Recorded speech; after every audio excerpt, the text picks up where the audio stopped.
So good evening guys, this is Viansh Thoria and I'm sorry I wasn't able to upload any videos for the past 2 days as I was busy with my CHOSA counseling. And this video will not be a guidance video as you should say, but basically a warning video because I'll be telling you certain mistakes which every JEE aspirant commits during his JEE preparation. So let's get started. So the first mistake is following too many books.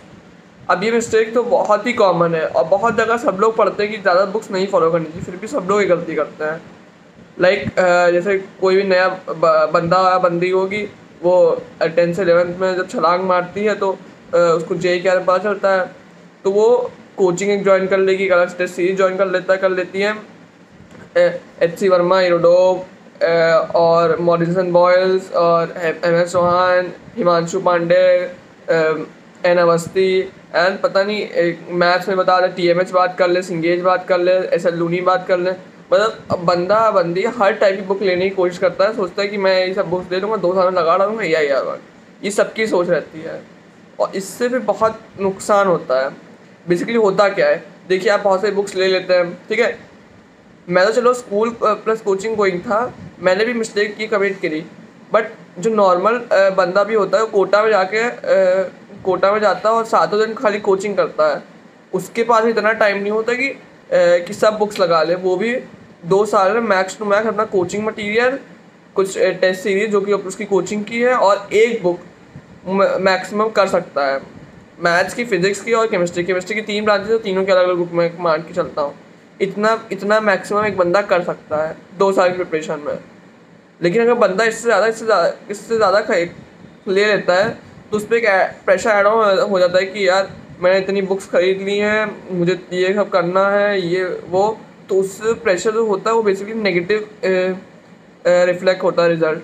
और मैं आपको statistics बताता हूँ, मैंने बहुत से droppers से review लिया है, उन्होंने भी मिस्टेक किया और फिर अगले साल उन्होंने नहीं मिस्टेक किया.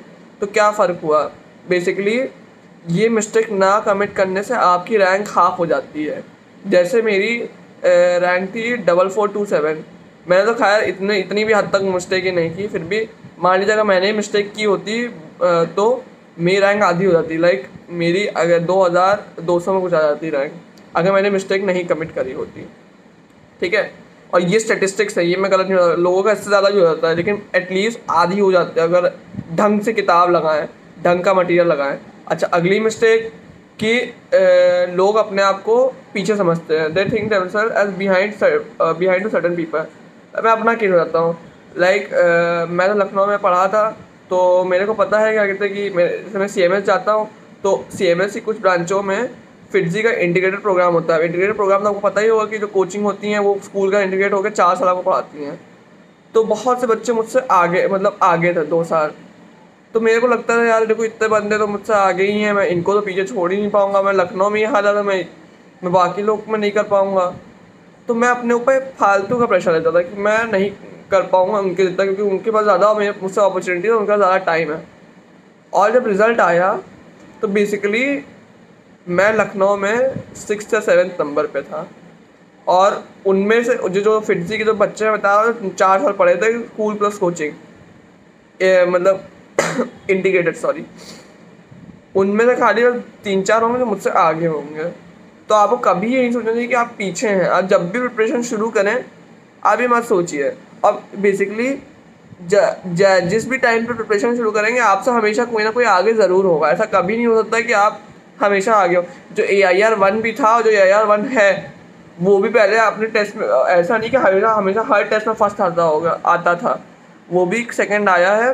तो आप कोई ना कोई ऐसा है जो आपको बीट कर सकता है. तो आप मतलब कंपटीशन तो फालतू का पालिए ना.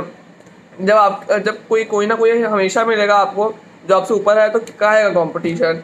चाहे आप AIR-1 में तैयारी करें, चाहे आप लास्ट में तैयारी करें, हमेशा कोई ना कोई ऊपर तो होगा ही. तो क्या कौन सा कंपटीशन. तो आप ये मत सोचा करिए, क्योंकि ये सोचेंगे बहुत लॉस होगा. अगर मैंने ये ना सोचा होता, मैं इतना प्रेशर ना लेता ना, शायद मैं मतलब उन 3-4 लोगों से भी अच्छा कर लेता, ठीक है. अब तीसरी मिस्टेक क्या करते हैं, JEE एडवांस फोकस्ड है. ये JEE मेंस के लिए तो चलो ठीक है यार, JEE एडवांस के लिए बच्चे क्या करते हैं, सब पूरा सिलेबस करने की कोशिश करते हैं. वो 100% करते हैं, कहते हैं ये एग्जाम तो बहुत टफ है, कोई क्वेश्चन बनते नहीं है, तो मैं सब कर लेता हूँ, कुछ ना कुछ बन जाएगा. क्वेश्चन इसीलिए नहीं बनते क्योंकि आप सब करने के चक्कर में चले जाते हैं.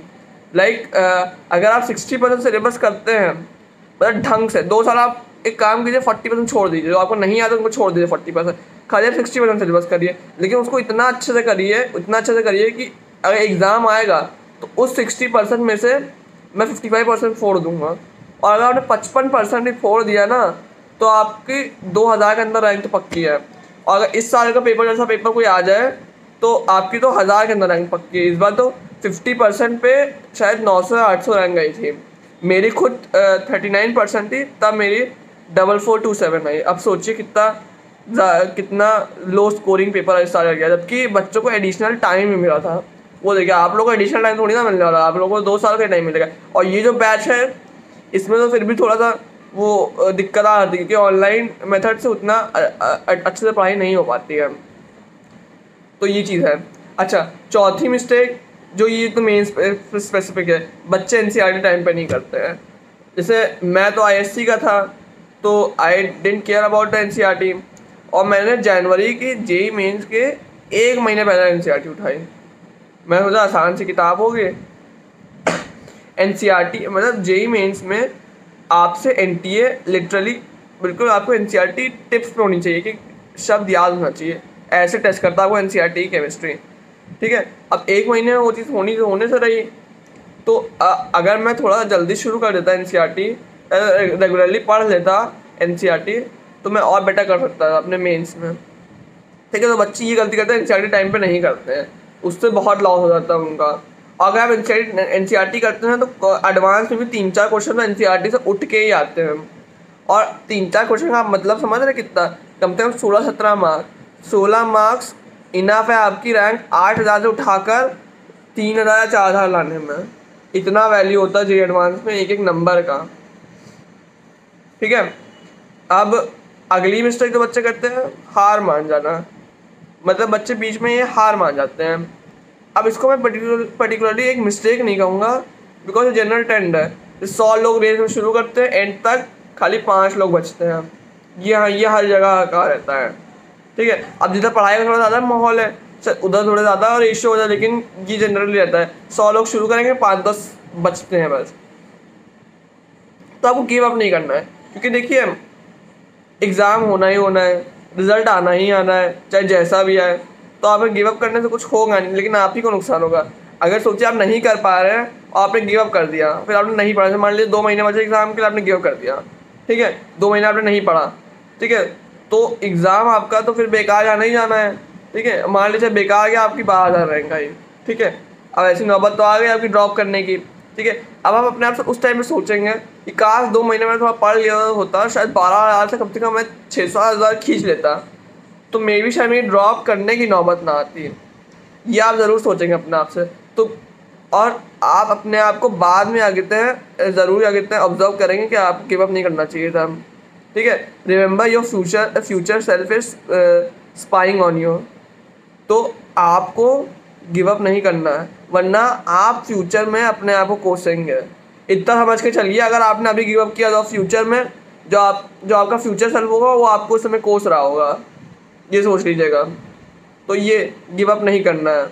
अब वैसे भी 2 साल की बात है यार, पढ़ते तो आए हैं 10th तक, 2 साल और पढ़ लो, 2 साल थोड़ा ज़्यादा पढ़ लो, क्या पता अच्छा आ जाए। Even I was not expecting, मतलब वैसे मेरा पेपर गया था, I was not expecting a good rank seeing the previous rank, but मेरी रैंक आ गई। अब मैं उसको उतना अच्छा नहीं कहूँगा जैसे मेरी प्रिपरेशन थी, बट स्टिल मेरी रैंक आ गई, जितना मैंने एक्सपेक्ट किया था एग्ज़ाम देने के बाद उससे कहीं ज़्यादा आ गई। तो आपको कभी भी गिव अप नहीं करना चाहिए। ठीक है, अब अगली चीज़ है, अगली मिस्टेक है नॉट मेकिंग शॉर्ट नोट्स। ठीक है, आप लोग को शॉर्ट नोट्स की अभी तक आप फ़ायदा नहीं पता है। Basically if you make short notes you lesson up your time, मतलब आप अपना टाइम बचा लेते हो। जैसे कि मान लीजिए 10 दिन बचे हैं, आप बैठ जाएं अपनी वो जो नोट्स की इतनी बड़ी गड्डी पढ़ने, एक सब्जेक्ट की तो इतनी बड़ी होगी गड्डी, ठीक है, उसको करने आप बैठ जाएं। ठीक है, उसी को करने में 10 दिन निकल जाएगा, एक सब्जेक्ट भी सही से नहीं हो पाया। लेकिन अगर आप शॉर्ट नोट बनाते हैं, ठीक है, तो शॉर्ट नोट आपका 10 दिन में ऐसा रिवीजन कर देगी, मतलब आप हर एक कॉन्सेप्ट को टच कर लेंगे, है ना। और शॉर्ट नोट बनाना भी एक आर्ट है।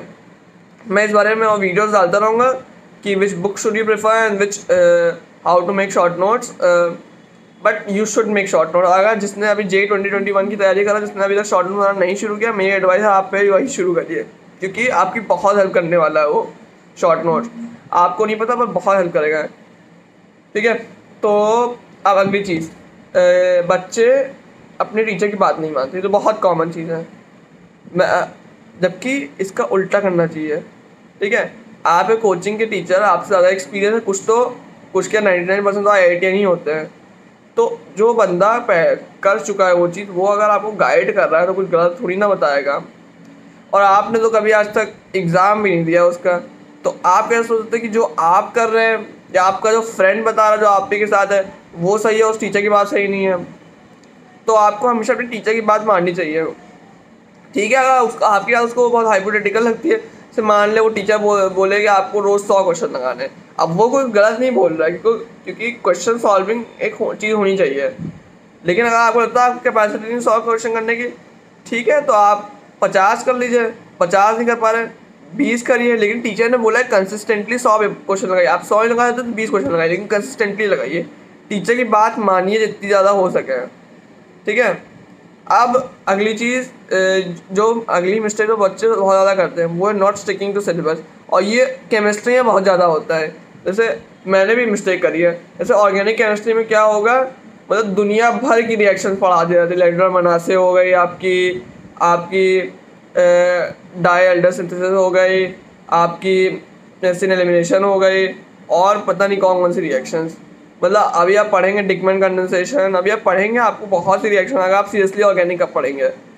मतलब ये रिएक्शंस उन लोगों के लिए इंपॉर्टेंट है जो ओलंपियाड की तैयारी कर रहे हैं या जिनको थोड़ा सा जानना है। और अगर आप कॉलेज को, आप IIT चाहते हैं, तो आप क्यूरियोसिटी अपनी IIT में पूरी कर सकते हैं, क्योंकि इससे बहुत टाइम वेस्ट होता है। मेरा ही बहुत टाइम वेस्ट हुआ, बिकॉज मैंने इतने क्वेश्चन लगाए and I was shocked in the paper. मतलब बेसिक क्वेश्चन है, ग्रिग्नार्ड रीजन का क्वेश्चन आया, और एक इलेक्ट्रोफिलिक एरोमेटिक सब्स्टिट्यूशन का क्वेश्चन आया, 3 क्वेश्चन आए।